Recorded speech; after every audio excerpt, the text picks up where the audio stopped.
আমরা এখন নাফ উপকূলে। নাফ নদীর দুই বাহুভূমির মধ্যে সম্পর্ক বাণিজ্যের।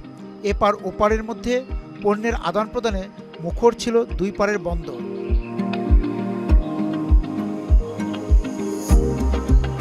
টেকনাফের সঙ্গে বাণিজ্যের সুতোয় গাঁথা ছিল মংডু ও আকিয়া।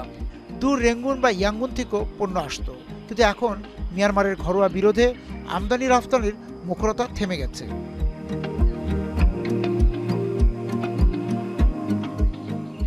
22-23 অর্থ বছরে আমাদের এই বন্দরে পণ্য আসছে মোট 1,88,000 মেট্রিক টন। তার বিপরীতে রেভিনিউ এসেছে হলো 640 কোটি। লাস্ট অর্থ বছরে আমাদের ওই যুদ্ধের প্রভাবে আমাদের পণ্য আসছে মাত্র 68,000 মেট্রিক টন। গত বছর জুলাই থেকে অক্টোবর পর্যন্ত 40,000 মেট্রিক টন পণ্য আসছে, আর এই বছর 4 মাসে মাত্র আসছে 6,000 মেট্রিক টন। রেভিনিউ আসছে গত বছর 4 মাসে 202 কোটি, এই বছর 4 মাসে মাত্র আসছে হলো 43 কোটি। কি ধরনের পণ্য এখানে সচরাচর আসে হচ্ছে আপনার আচার, সুপারি, তারপরে শুটকি, থানাকা মাটি, কাঁচা মাছ, এই জাতীয় পণ্য। কাঠও দেখছি আমি, কাঠও আসে। আর আমাদের এদিক থেকে বাংলাদেশ থেকে কি যায় মিয়ানমারে? এখান থেকে আপনার নিত্য নৈমিত্তিক জিনিস অর্থাৎ সিমেন্ট, তারপরে রড, আপনার প্লাস্টিক, তারপরে নিম্নমানের কিছু গেঞ্জি, এই জাতীয় পণ্যাদি যায়। এমনিতে তো আমাদের এখানে আসতো এই মংডু থেকে, তাই না? হ্যাঁ। এখন কি এটা মংডুটার ব্যবহার হচ্ছে না? মংডুটা ব্যবহার, মংডু এবং আকিয়াবে একদম পুরোই আপনার যুদ্ধ বিধ্বস্ত একটা শহর। এখন পণ্য যেটা সরকারিভাবে আসলে আমাদের এই বন্দরে যেটা আসে এখন, সেটা হচ্ছে আপনার রাজধানী রেঙ্গুন থেকে আসে, এবং সেটা ইয়াঙ্গুন থেকে, এবং সেটা প্রায় 3-4 দিনের একটা পথ চলার বিষয়। তো এখানে আমাদের দেশে শাহপুরী দ্বীপের থেকে শুরু করে এই পর্যন্ত যে ওদের দেশে যে বিদ্রোহী আছে, কয়েকটা পক্ষ আছে, তারা ওই সরকারি প্রণোদনায় যে জাহাজগুলো আসে সেটাকে প্রচণ্ড তারা বাধা তৈরি করে।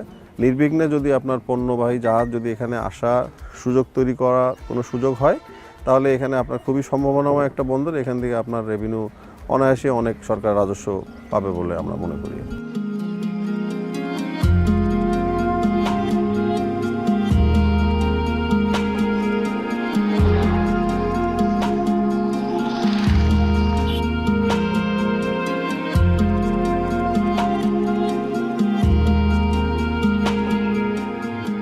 বঙ্গোপসাগরের নাকছাপি বলি সেন্ট মার্টিনকে।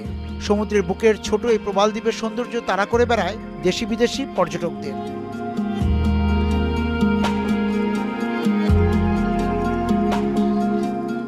সেন্ট মার্টিন এবং তার বাহুলগ্ন ছেড়া দ্বীপে যাওয়ার ঘাট ছিল টেকনাফ। দ্বীপ যাত্রাকে কেন্দ্র করে পর্যটকে মুখর টেকনাফ এখন স্তব্ধ। পড়শির ঘরোয়া বিবাদে নাফ হয়ে সাগর পাড়ি দেয়া বিপদ। তাই পর্যটন জাহাজ ঘাটের পন্টুনে নেই শোরগোল।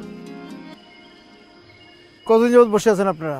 আমরা বসে আছি আপনার প্রায় 1 বছর প্লাস।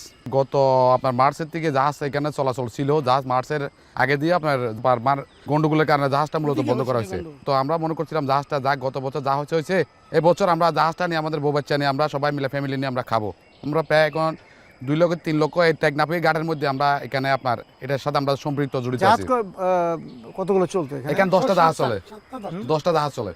10টা জাহাজই বন্ধ? জি, 10টা জাহাজে বন্ধ, প্লাস আপনার কক্সবাজার থেকে 2টা জাহাজ, আপনার চট্টগ্রাম থেকে একটা জাহাজ, মূলত সব জাহাজে বন্ধ করে রাখছে। তা সুতরাং এই যে টেকনাফে পর্যটন আশাও কমে গেছে নাকি? জি জি, মানে পর্যটক আশা কমে গেছে।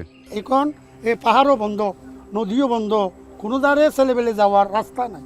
তো এই জন্য তারাইও মানে রোজগার বন্ধ হয়ে গেছে। জি, রোজগার বন্ধ। এখন তারা রুট চলে নাই, দরিয়া চলে নাই, নদী চলে নাই, মাছ মারা নাই, সব লোকরা চলার সমস্যা।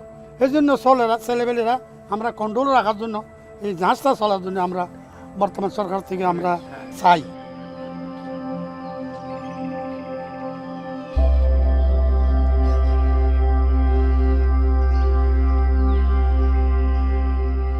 টেকনাফের অর্থনীতির অন্যতম প্রধান মুদ্রা হচ্ছে পর্যটন, কিন্তু সেন্ট মার্টিনে ভ্রমণ নিষেধাজ্ঞা থাকায় সেই মুদ্রাটি এখন অচল হয়ে পড়ে রয়েছে।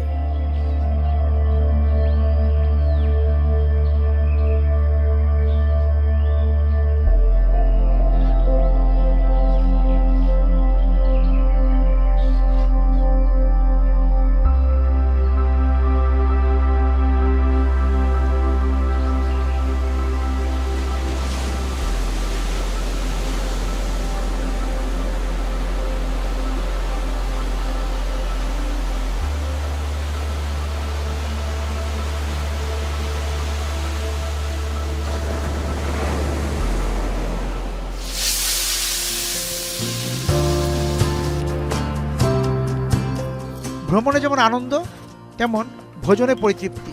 পর্যটকরা যেখানে অবসর বা আনন্দ সময় কাটাতে আসেন, সেখানকার খাবার নিয়েও তাদের কৌতূহলের শেষ নেই। চেখে দেখতে চান স্থানীয় খাবার বা রন্ধন।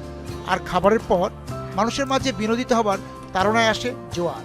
সাগর পারে সেই জোয়ার যেন আরও উছলায়। এখানে কিন্তু মেরিন ড্রাইভ রোডটা হওয়ার পর থেকে এখন এই ট্যুরিস্টদের আনাগোনা আগের থেকে অনেক তুলনামূলক অনেক বাড়ছে এখন। মেরিন ড্রাইভের জন্য জি মেরিন ড্রাইভ রোডের কারণে ট্যুরিস্টরা কক্সবাজার থেকে আসলে সময় নিয়ে আসে মেরিন ড্রাইভ রোডটাও টেকনাফের দিকেও ঘুরে যাবে। আসে সকালে আসে, বিকাল টাইম সহ ঘুরে, জিরো পয়েন্ট ঘুরে সবাই ব্যাক করে আর কি। পর্যটকেরা আসে, তাদের খাবারের পছন্দের তালিকায় কি থাকে? আমাদের এখানে হচ্ছে আসলে বিচ এরিয়ার, সাগরের এরিয়া, এখানে হচ্ছে সবচাইতে ফার্স্ট চয়েস থাকবে সবার সি ফুডের আইটেমটা, আপনার প্রন, ক্র্যাব, তারপর হচ্ছে আপনার জাহাজের একদম ফ্রেশ প্রতিদিনের ডেলি একদম ফিশ আসে, মানুষ ওইটা উপভোগ করার জন্য বেশি পছন্দ করে। মাছ খুব পছন্দ করে, মাছটা খুব পছন্দ করে এখানকার জন্য। পর্যটকদের সাথে তো আপনাদের কথা, পর্যটকরা কি চায়? সবার ইচ্ছা মেরিন ড্রাইভের এই রুটটাতে কিছু রিসোর্ট বা হোটেল এগুলো হোক, এটা সবাই চায় আর কি, সবার আশা এটাই। মানে থাকতে চায় সে টেকনাফে, কিন্তু থাকার পরিবেশটা এখনো টেকনাফে তৈরি হয়। বিকাশে কম খরচে ক্যাশ আউটের লিমিট বেড়ে 50,000, প্রিয় এজেন্টও 2টা।